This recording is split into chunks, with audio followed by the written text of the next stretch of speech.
In this video, I'm going to show you how I took these horrible brad nail holes and made them completely disappear. I've never seen this done on wood before, but I'm sure someone has tried it, and I got the idea from a metal worker who had a jig for clamping onto round tubing, which is essentially what I got, just this big curved surface. So I have this cove bit, and my idea is just to get my fence in place, get a long square block or a long rectangle block, and I'm just going to run it along this cove bit that's going to give me kind of a domed underside that should give me a good flat reference when I'm clamping it onto that curved surface, and hopefully this will make a little more sense once you see it in action.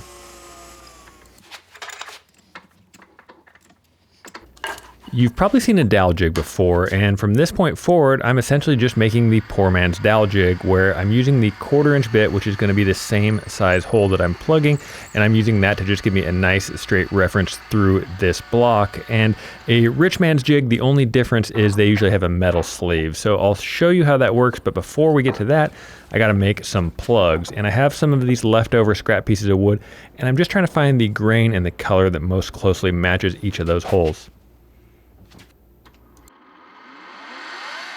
If you've never seen this before, they're pretty cool. This is called a plug cutter, and they come in all different sizes. This is a 1/4 inch, and they create a tapered plug, which means even if your hole is off by 1/100 of an inch or a couple hundredths of an inch, this 1/4 inch plug actually tapers from a couple hundredths under a 1/4 inch to a couple hundredths over a 1/4 inch. So it just keeps going in until it gets you a perfect fit. Hopefully this shows you why I needed that domed underside, because if this was completely flat on the underside, it would kind of rock there as I had it clamped down. Got my metal cutting bit, got it up to speed, and there's a little bit of tear out. It wasn't terrible, but I did that I think 4 times, and then I just went through the plugs and found the one that best fit each hole, added a little bit of wood glue, and just tapped them in.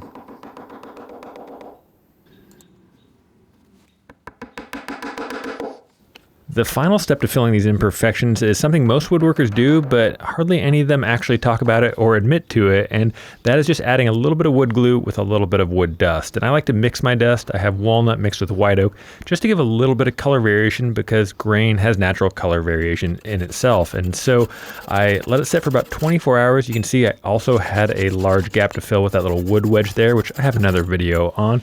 Got it cut with a flush saw, came back with a sander, and just sanded it down. And I was thinking this was probably going to be pretty good, but I'll be honest, this turned out even better than I expected. There's the new Blacktail Studio Damascus marking knife, showing 1, 2, and 3.